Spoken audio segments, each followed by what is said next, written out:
The governor has a balanced budget on his desk. We're calling on the governor, sign the bills. This budget does what we said on the trail. We said on the campaign trail. It doesn't raise taxes, and yet it contained in it is $3 billion increase in state revenue.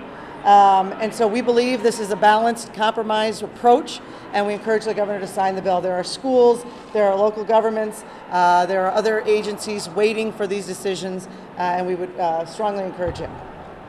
Senator Michelle? Well, it's only 9 o'clock, right? So there's 3 hours to go. We are here. Our members are here. The Senate is ready. The House is also ready. Looks like the governor's office is closed, but maybe he's got your cell phone, Senator Koch. So we still kind of find it hard to believe that the governor would threaten a shutdown for more spending and more taxes. So we're going to wait. We're going to ask the governor to act. The bills are on his desk. He has seen these bills. He has had meetings about these bills. His commissioners have negotiated on these bills. So I guess we'll remain hopeful that he might sign some. If not, it would be nice to see a veto message today, right now.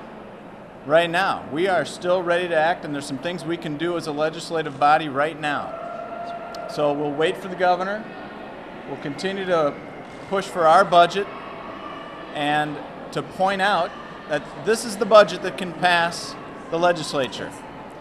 The governor's budget, then the governor's supplemental budget, and then the governor's last proposal do not have support in the legislature. Senate DFLers, House DFLers wouldn't even carry these bills, and I think they're afraid of some of the same things we are. It would be the second highest tax rate in the country. There's only 6 governors in the whole country that are asking for more taxes right now. So we're going to rein in spending, try to grow private sector jobs, live within our means. We got 3 more hours to get some work done, so we call on the governor to join us.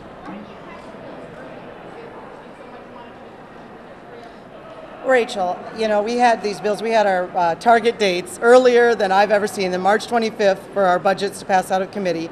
We spent weeks in conference committee inviting the governor in and engaging his commissioners. We wanted this process to be open, transparent.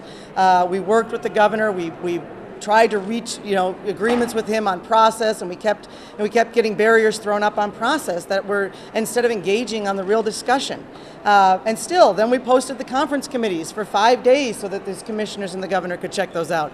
This process has been incredibly open and transparent, as we promised, and the governor knows what's in these bills. But you didn't answer Rachel's question. If you're so concerned about getting these budget bills before midnight, why didn't you pass them today early? Sure. You want to cover? There you go, Matt. Filibuster. Nice to see you. Absolutely. Thank you. We passed all our budget bills April 6th. That's 6.5 weeks ago. We have been waiting for the governor to... Send the governor the budget bills earlier. We have listened to the governor. He said that he wanted them open in an open process to work with us. We accommodated that request. April 6th, 6.5 weeks ago. And now it appears with 3 hours left that these are in great danger of not being signed, and the answer to that is why, is that they don't spend enough money. And that is not a good enough reason when we are increasing spending 6%. That is going to be very frustrating to people tomorrow if these bills are not signed and this is not completed. That's a tough thing to explain to voters. So we certainly hope that he reconsiders and that we can move forward with signed bills. So how do you explain it to voters then if it's automatic special session and possible government shutdown? Well, we'll explain it, I think, just as Matt explained it. We had these budget bills in conference committee and passed April 6th. We had the ag bill signed before Easter. This process was open and transparent. The conversations with the governor continued. We focused on the budget first, and that will be the message we take. We'll take to the people. You're under an obligation to pass your budgets and get them signed into law, not just pass your budgets and turn them over. Correct, and we've got budgets that can pass the legislature. The governor has some budget proposals but they don't have the votes. They do not have 34 votes in the Senate and 68 votes in the House. That's part of his job. He can present proposals and, and put pieces of paper in front of us all day. But in the end, we need signatures, but he needs 34 votes in the Senate and 68 votes in the House. And the governor doesn't have that. We have budgets that have votes in the Senate and the House. The governor says he's not going to sign your budget, going to special session, which is what it looks like by all indications. What's your plan moving forward? What's the strategy from here on in, assuming that nothing happens in the next 2 hours and 45 minutes? Well, we will continue the conversations with the governor, but we've got 3 hours left. We're here to work, and we'd love for the governor to, come with us, work with us. Are you making the next phone call? What can you do at this point? Well, we could continue the conversations. It will be difficult, but he could sign the K-12 bill. He could sign public safety and judiciary. These are bills that are awful close. We could have 40% of the budget done with a signature on the K-12 bill. 40%. And the numbers are 99.4% to what the governor wanted in K-12. He could give all that comfort, and school districts would know what their budgets look like for the next year. We're that close. Today, personally, to sign the K-12 bill? We have spoken with the governor on numerous occasions about signing the K-12. Numerous occasions. Is the next call yours, or is the next call for you to the governor tonight, or is the next call from the governor to you tonight? Well, if the governor's not going to sign the bills, as Jeff had said, we would appreciate even a veto message. The bills have been on his desk now for a couple days, 3 days for the K-12 bill. We'd even appreciate a veto message, and we have not had that. So you're done negotiating? No, we're not. We'll continue to negotiate.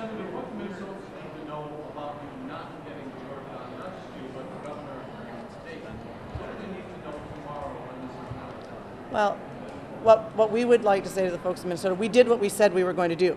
We came here to pass a budget that did not raise taxes, that lived within our means. It does have $3 billion in additional revenue, and that's a concern for some of our folks, I'll be honest with you. But we decided that we would live within our means. What was in the checkbook was what we would spend, and within that we prioritized, we reformed, which was another big promise that we made to Minnesotans, and we did it in a way that was accountable and transparent to the people of Minnesota.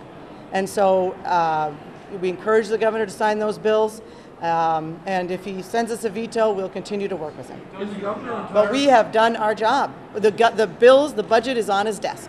Is the governor entirely at home here? Well, we're not going to point fingers on. How many senators think the governor is No, Don, we've all this long time we've kept the open dialogue. The bills are on his desk. We would love to have the governor sign them. We'll just keep the discussions going. We would love to give the governor equal credit for a good result, and we would be happy to do so. Let's at least start with K-12. So do you take equal credit for it not happening?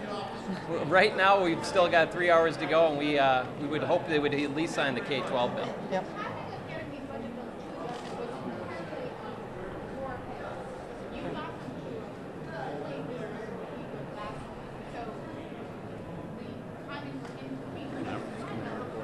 At his request.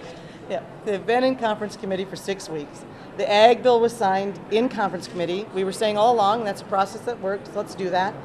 Then we heard from the governor that he wanted to know overall budget targets. We got him those budget targets. We posted the bills online. Still nothing from the governor. So this process was incredibly open and transparent and very accommodating to the governor. He's had ample time, much more time than in the past to review these bills. They're good bills, and they incorporate things that we heard from his commissioners in committee. We'd encourage him to sign the bill. Madam Leader, Bill. the AFSCME amendment points say that because you folks are not willing to tax with just 2%, even $1 more, that the state parks are going to shut down on July 1st, people aren't going to be able to get driver's licenses, so on and so forth. Well, it doesn't need to come to that. There's a balanced budget on the governor's desk right now that funds parks, that funds important core services of government. So it doesn't need to come to that, and we can continue to work. We don't know. We don't know. We haven't got a veto yet, Bill. Do you underestimate the governor's resolve? Oh, of course not. Of course not. Senator Cook, you said that you had done your job. Earlier today, the DFL leader said you didn't do your job, and your oldest state I think he also said we were religious cults or something. So, no, thank you. that the focus on social issues detracted from the budget, and that was... the Senate DFL laid down where is their budget, where's their redistricting plan. I mean, I'll take their criticism with a mix.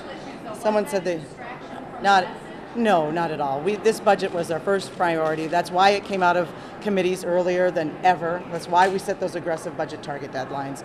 That's been our focus. So. So the governor said earlier today that if it doesn't get done on time, it is a failure on his part and your part to not get done on time.